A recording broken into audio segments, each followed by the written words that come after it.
कक्षा बीए तृतीय वर्ष, विषय हिंदी साहित्य, प्रथम प्रश्न पत्र, प्रकरण दुष्यंत कुमार जी का व्यक्तित्व, कृतित्व तथा उनकी गज़लों की सप्रसंग व्याख्याएँ, उनका विवेचन विश्लेषण ये करेंगे। और दुष्यंत कुमार जी आधुनिक और नई कविता के अच्छे फनकार कवि हैं, अच्छे नई कविता के प्रमुख और लब्ध प्रतिष्ठित कवि हैं ये। और इन्होंने काव्यात्मक नाटक, उपन्यास, कविता आदि की रचना की है और ये अच्छे गज़लकार भी हैं। तो ई कंटेंट योजनांतर्गत आज हम बीए तृतीय वर्ष का जो प्रथम प्रश्न पत्र है उसमें एक पाठ्य पुस्तक है आधुनिक हिंदी कविता, उसके अंतिम कवि हैं या 10वें कवि हैं। इसके बाद में ये पुस्तक है, ये पाठ्य पुस्तक है जो समाप्त हो जाएगी। तो अंतिम कवि को पढ़ रहे हैं दुष्यंत कुमार। तो आज हमारा विशेष फोकस दुष्यंत कुमार जी का व्यक्तित्व, कृतित्व और उनके द्वारा रचित हमारे पाठ्यक्रम में जो 10 गज़ल हैं उनकी हम सप्रसंग व्याख्याएँ करेंगे। तो पहले इनका जीवन परिचय या इनका जो व्यक्तित्व, कृतित्व है उसके बारे में फोकस करते हैं। बीए तृतीय वर्ष की छात्राएं या विद्यार्थी प्रस्तुत वीडियो को ध्यान से देखें, सुनें और इसका विवेचन विश्लेषण करें, इसकी समीक्षा करें। उसके उपरांत वीडियो को लाइक करें, कमेंट करें, सब्सक्राइब करें। तो पहले हम दुष्यंत कुमार जी का जीवन परिचय है उसको देखते हैं। तो देखिए, दुष्यंत कुमार जी का जन्म 1933 ईस्वी में और इनका देहावसान 1975 ईस्वी में हुआ था। दुष्यंत कुमार नई कवि, नई कहानी और नई कविता दौर के रचनाकार थे। वैसे वे मंच के भी एक सफल कवि थे, तथापि उनकी एक गंभीर और मौलिक रचनाकार की थी। उनकी जो छवि है वो गंभीर और मौलिक रचनाकार की थी। नई कहानी नाम सबसे पहले दुष्यंत कुमार ने अपने कल्पना क्या थी, एक साहित्यिक पत्रिका थी जिसमें कहानियाँ ज़्यादा प्रकाशित होती थी, छपे एक लेख में दिया था। बाद में यह नाम आंदोलन के रूप में प्रतिष्ठित हो गया। दुष्यंत कुमार बहुमुखी प्रतिभा के धनी रचनाकार थे तथा उन्होंने काव्य, नाटक, कविता, उपन्यास, आलोचना आदि कई विधाओं में महत्वपूर्ण लेखन कार्य किया। उनका एक कंठ विस्फाई काव्य नाटक अंधा युग के बाद एक प्रभावशाली काव्य नाटक के रूप में प्रतिष्ठित हुआ। यद्यपि उनकी शिक्षा दीक्षा उत्तर प्रदेश में हुई, लेकिन उनका कार्य क्षेत्र मध्य प्रदेश रहा। वे अपने फक्कड़ और बेलाग स्वभाव के लिए प्रसिद्ध थे। वे नई कहानी त्रयी के अंतरंग थे और कमलेश्वर के तो वे रिश्तेदार ही हो गए थे। दुष्यंत कुमार मूलतः कवि थे। यद्यपि उनकी सभी रचनाएं चर्चित रही और एक कंठ विस्फाई तो हिंदी का एक महत्वपूर्ण काव्य नाटक है, किंतु उन्हें सर्वाधिक प्रसिद्धि उनकी गज़लों से मिली। बाद में साये में धूप से प्रकाशित उनके गज़ल संग्रह की गज़लें जब सारिका और कल्पना आदि पत्रिकाओं में छपी तो साहित्य जगत में उन्हें एक नई पहचान मिली।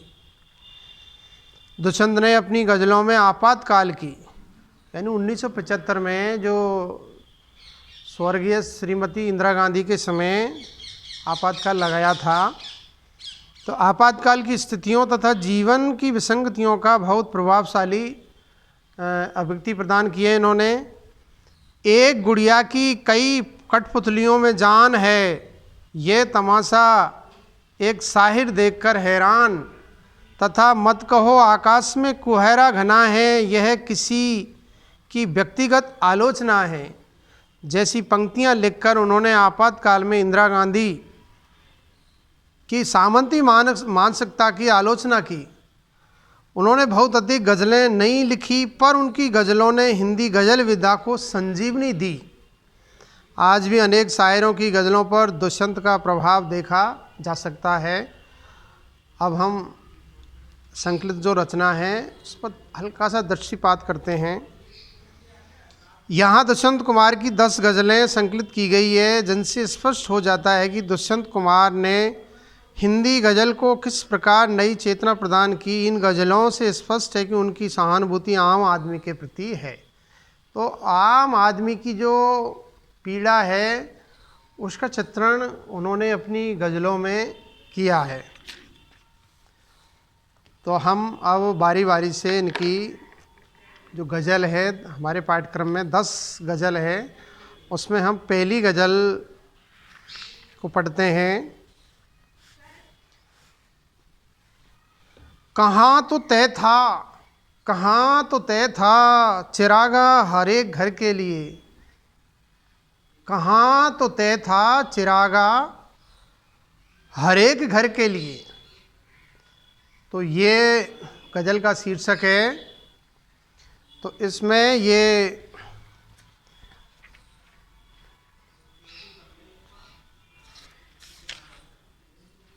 सात इसके बंद हैं इस गज़ल के।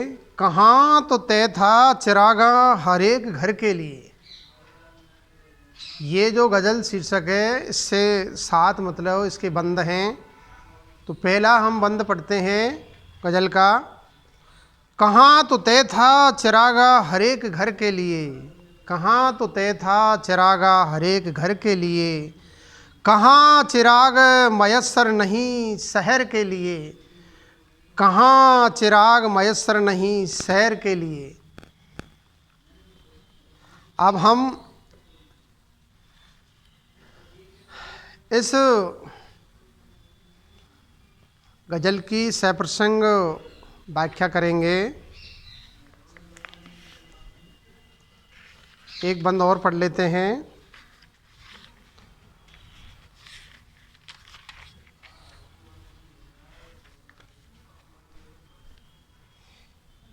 यहाँ दरख्तों के साये में धूप, यहाँ दरख्तों के साये में धूप लगती है। चलो यहाँ से चलें और उम्र भर के लिए। चलो यहाँ से चलें उम्र भर के लिए। न हो कमीज तो पाँवों से पेट ढक लेंगे। न हो कमीज तो पाँवों से पेट ढक लेंगे। ये लोग कितने मुनासिब हैं, ये लोग कितने मुनासिब हैं इस सफ़र के लिए, इस सफ़र के लिए। खुदा नहीं न सही, खुदा नहीं न सही आदमी का ख्वाब सही। खुदा नहीं न सही आदमी का ख्वाब सही। कोई हसीन नज़ारा तो है नज़र के लिए। कोई हसीन नज़ारा तो है नज़र के लिए। कोई हसीन नज़ारा तो है नज़र के लिए। अब हम ये जो 4 गज़लें हैं इनकी हम सप्रसंग व्याख्याएं करेंगे।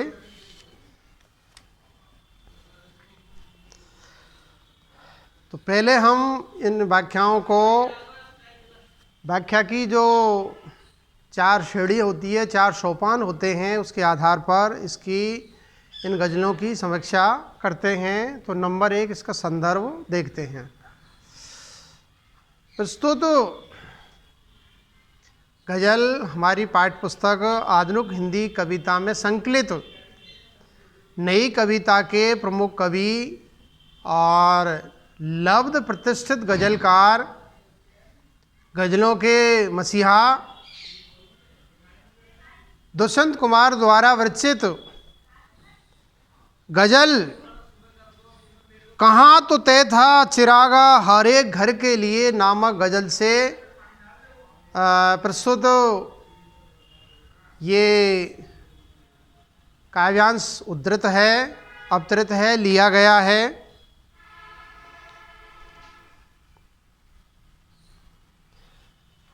अब हम इसका प्रसंग देखते हैं। प्रस्तुत पद्यांश में कवि ने, गजलकार दुष्यंत कुमार ने स्वतंत्रता मिलने पर भारतीय जनता के लिए जिन सुविधाओं की घोषणा की गई वे बिना स्वप्न बनी रही। असुविधाएं एवं परेशानियां तो बढ़ी ही, शासन के अत्याचार भी होने लगे। इसी ओर संकेत कर गजलकार दुष्यंत कुमार कहते हैं। क्या कहते हैं? बारी बारी से हम इन गज़लों की व्याख्या करते हैं। तो पहली, कहाँ तो पूरे देश के प्रत्येक घर के लिए प्रकाश का मिलना निश्चित था। कहाँ तो पूरे देश के प्रत्येक घर के लिए प्रकाश का मिलना निश्चित था। प्रकाश मानी बिजली का। यह घोषणा की गई कि स्वतंत्र भारत के प्रत्येक घर में प्रकाश होगा। आज प्रत्येक घर ही की तो बात ही क्या है, नगरों तक के लिए प्रकाश उपलब्ध नहीं है, बिजली नहीं पहुंच पाई है। आज नगर भी अंधकार में डूबे रहते हैं, जिनकी सुख सुविधाओं को शासन प्राथमिकता देता है। अब हम दूसरी पंक्ति है उसका भावार्थ देखते हैं।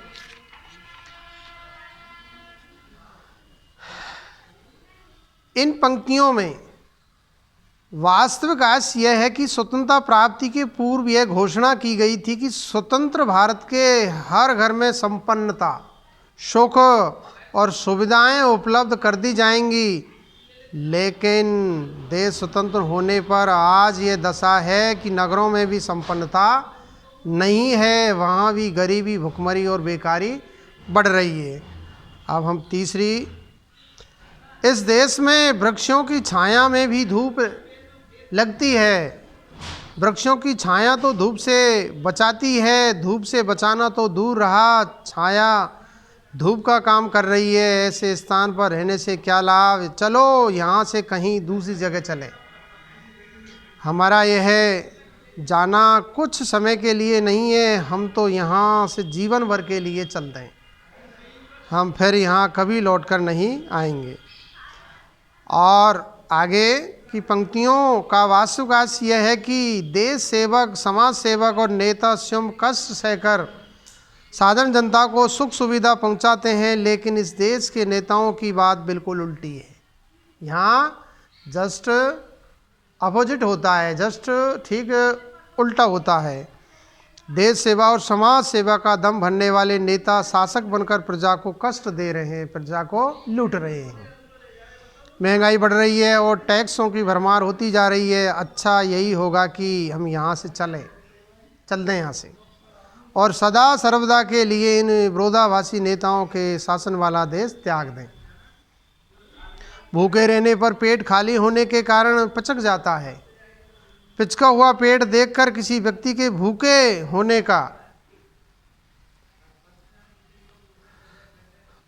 अनुमान लगाया जा सकता है। अगर आदमी कमीज पहने हो तो पेट कमीज से ढक जाता है और लोगों को व्यक्ति के भूखे होने का पता नहीं चल पाता। ये लोग इतने सहनशील है कि कमीज न होने पर पाँवों को सिकोड़ लेंगे और इस प्रकार पेट को ढककर अपने भूखे होने की बात छिपा लेंगे। इस प्रकार के सहनशील लोग इस यात्रा के लिए कितने अधिक उपयोगी हैं, जो अपनी भूख छिपा कर भी यात्रा में बढ़ चलते हैं, पर यात्रा के आयोजकों की बदनामी नहीं होने देते।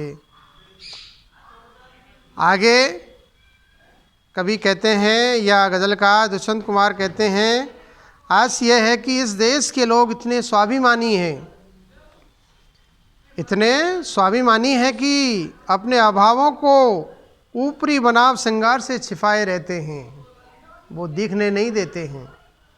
यदि इन्हें कोई सुविधा नहीं मिलेगी तो अपने अभावों को त्याग के आवरण में छिपा लेंगे।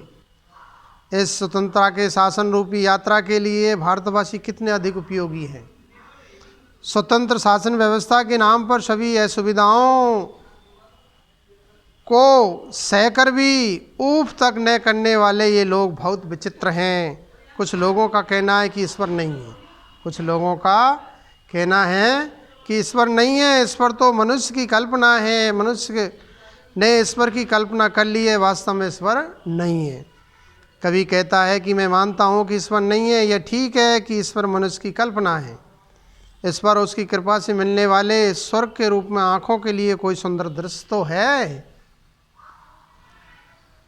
भौतिक जीव में तो सुख सुविधा और मनोहर दृश्य देखने को मिलते नहीं। कम से कम ईश्वर के रूप में सुंदर दृश्य की कल्पना से ही मन बहल जाता है।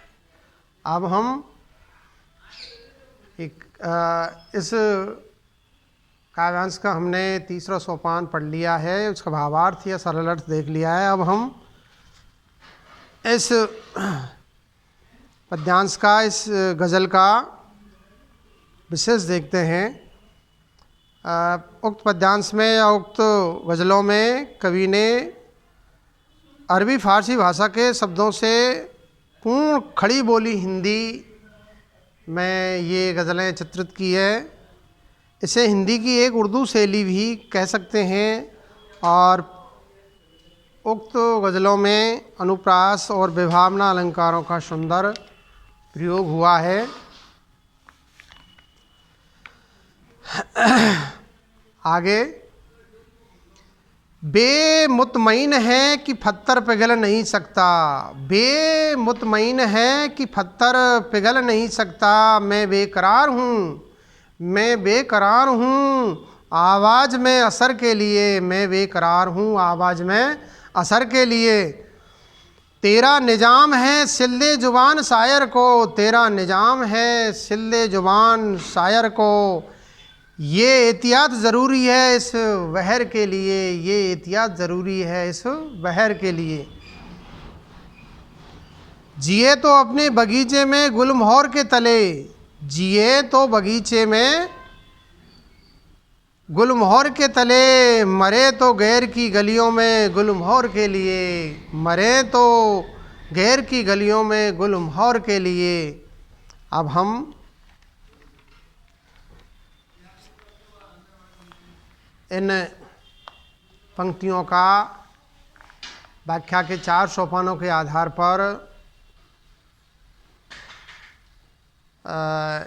इसका संदर्भ, प्रसंग, भावार्थ और काव्यात्मक सौंदर्य को निहारते हैं, देखते हैं। तो पहले हम इसका संदर्भ लेते हैं। प्रस्तुत काव्यांश या गज़लें हमारी पाठ्यपुस्तक आधुनिक हिंदी कविता में संकलित कवि और शायर गज़लकार दुष्यंत कुमार द्वारा विरचित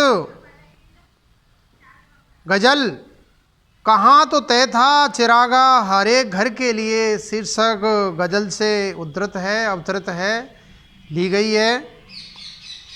अब हम इसका प्रसंग देखते हैं।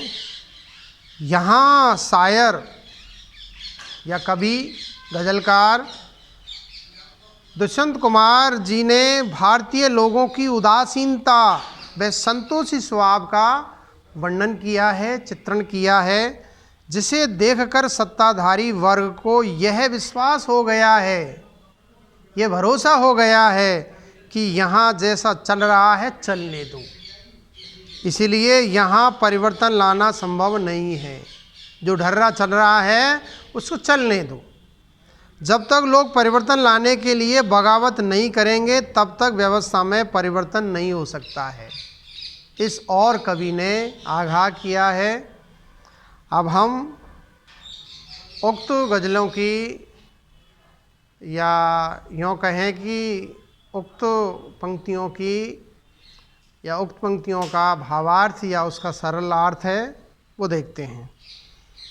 शायर दुष्यंत कुमार कहते हैं कि देश के लोगों को पूरा यह विश्वास है कि पत्थर को चाहे लाख पिघलाने की कोशिश क्यों न करो, परंतु वह पिघल नहीं सकता, अर्थात व्यवस्था में किसी भी प्रकार का परिवर्तन नहीं आ सकता है।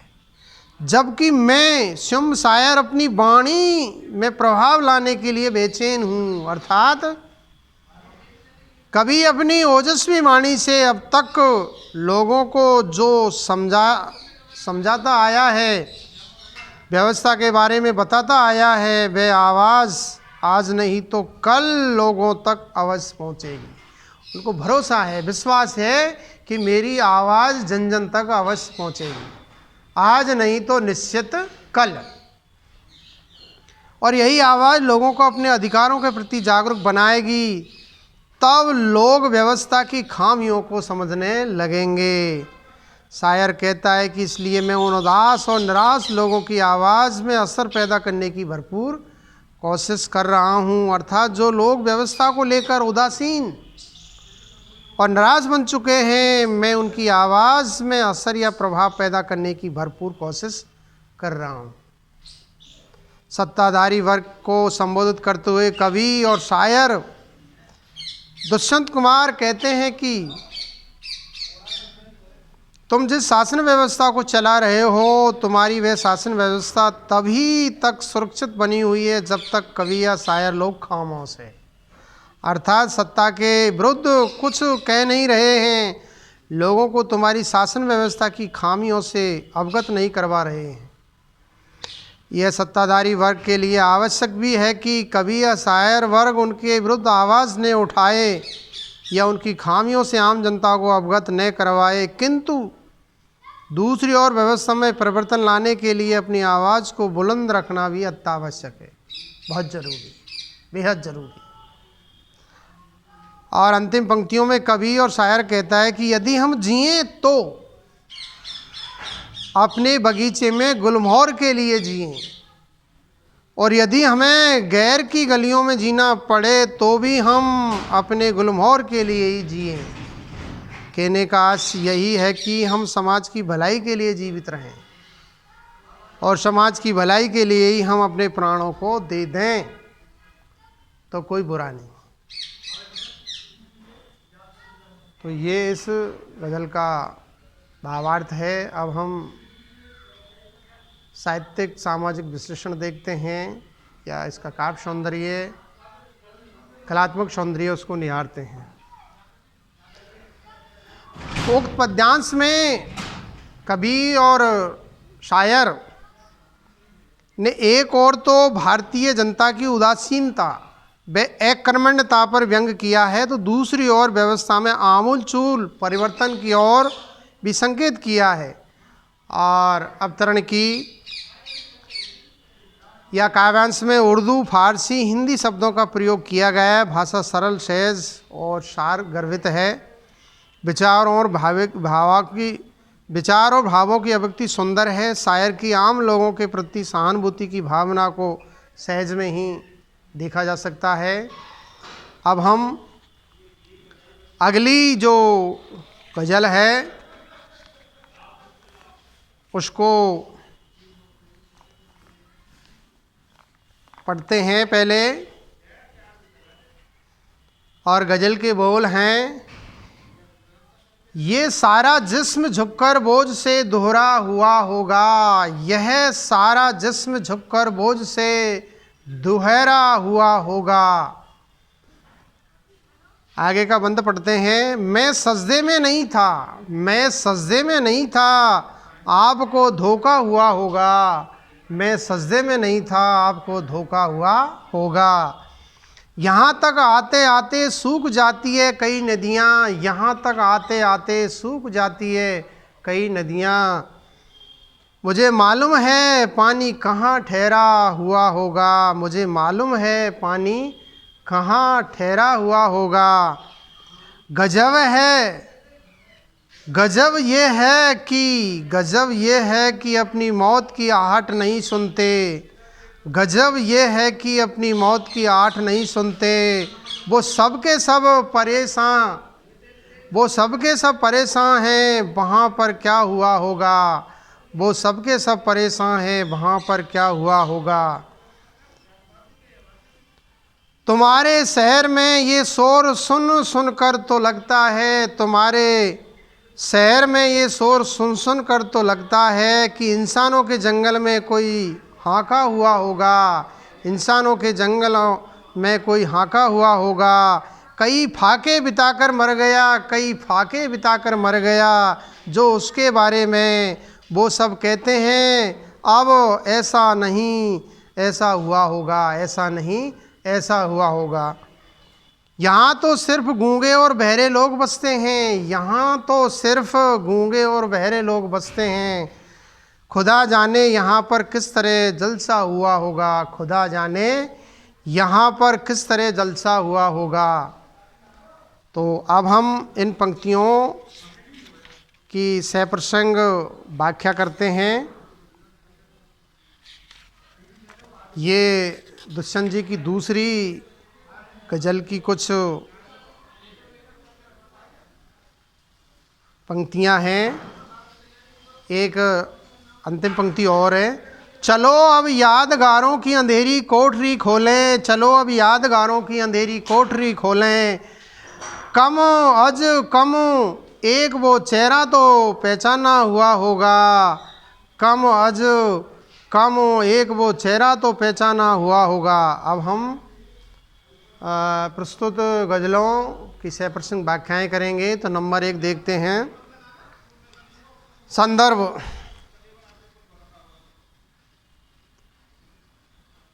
प्रस्तुत गज़लें हमारी पाठ्य पुस्तक आधुनिक हिंदी कविता में संकलित दुष्यंत कुमार द्वारा विरचित गज़लों का उनका जो संग्रह है साये में धूप, उससे प्रस्तुत गज़लें उद्धृत है, अवतरित है, ली गई है। अब हम इसका प्रसंग देखते हैं।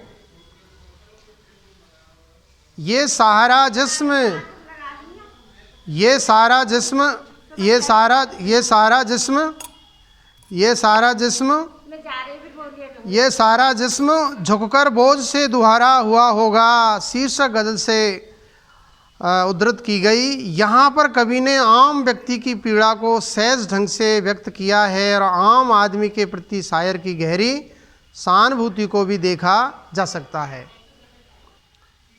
अब हम प्रस्तुत गज़ल की या गज़लों का भावार्थ है, उसका सरल अर्थ है, उसको देखते हैं। प्रस्तुत पंक्तियों में कवि और शायर दुष्यंत कुमार ने आम आदमी की या आम व्यक्ति की पीड़ा को उजागर करते हुए कहता है कि ये सारा शरीर बोझ और थकान के कारण दोहरा हो रहा होगा और आपको यह सब देखकर मेरे पूजा में नतमस्तक होने का भ्रम हुआ होगा। दूसरे शब्दों में मेहनत कश वर्ग कठोर परिश्रम करता है और अपने लिए रोजी रोटी का जुगाड़ करता है, तब कहीं उसका जीवन यापन हो पाता है। शायर कहता है कि यहाँ आते आते कितनी ही नदियाँ सूख जाती है, किंतु मुझे ये बात भली भांति मालूम है कि आखिर पानी कहाँ पर ठहरा हुआ होगा। दूसरे शब्दों में मेहनत करते करते कितने ही मेहनतकश लोग ये दुनिया छोड़कर चले जाते हैं, किंतु उनकी गरीबी, लाचारी और बेबसी का कारण क्या है। पूंजीपति और धनिक वर्ग, शायर को ये अच्छी तरह ज्ञात है। शायर कहता है कि आश्चर्य की बात है कि लोग अपनी मौत की आहट तक को नहीं सुन पाते हैं और दूसरे लोग इस बात को लेकर परेशान हैं कि आखिर वहाँ पर क्या हुआ होगा। दूसरे शब्दों में अभाव, गरीबी, आर्थिक तंगी के चलते मेहनतकश वर्ग अपने भविष्य को नहीं जान पाता और दूसरे लोग इसे लेकर तरह तरह की बातें बनाते रहते हैं। शायर कवि कहता है कि तुम्हारे शहर में ये जो शोर हो रहा है, ये जो आवाज़ हो रही है, उस शोर को सुन सुन कर तो ऐसा लगता है कि इंसानों के जंगल में किसी एक को ज़बरदस्ती शिकार के लिए हाँक दिया गया होगा। दूसरे शब्दों में मेहनतकश वर्ग जो शोर कर रहा है वे अपने अधिकारों के लिए आंदोलन कर रहा होगा।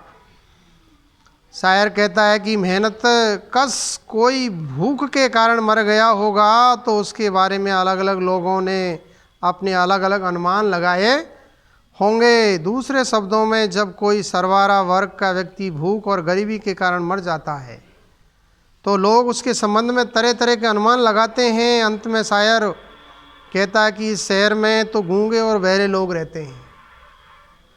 खुदा जाने ऐसे शहर में उत्सव कैसे हुआ होगा। अर्थात इस व्यवस्था में गरीब, मजलूम, शोषित, व्यवस्था के सताए लोग निवास करते हैं, जिनमें व्यवस्था के खिलाफ बगावत करने का साहस नहीं है।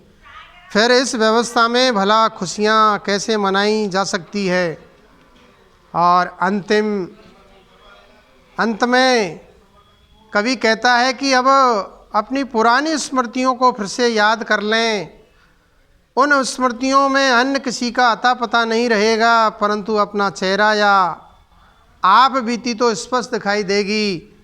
आश ये है कि स्मृतियों में अपने जीवन का सही स्वरूप ज्ञात हो जाता है, अपनी जीवन यात्रा के पड़ावों का स्मरण हो जाता है। अब हम उक्त पंक्तियों का कलात्मक काव्य सौंदर्य देखते हैं।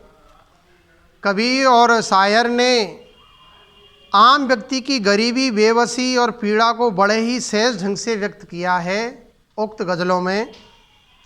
और प्रस्तुत काव्यांश की उर्दू, फारसी और हिंदी शब्दों का प्रयोग हुआ है। और उक्त काव्यांशों की भाषा सरल, सहज और सुबोध है और कवि के भावों को और विचारों को अभिव्यक्त करने में सक्षम हैं। मौत की आहट सुनना, फाके पड़ना इत्यादि मुहावरों का उक्त पंक्तियों में प्रयोग भी देखा जा सकता है। तो हमने आज 2 गज़लों को पढ़ा है। आगे हम अगले वीडियो में चर्चा करेंगे। आज इतना ही। धन्यवाद। नमस्कार।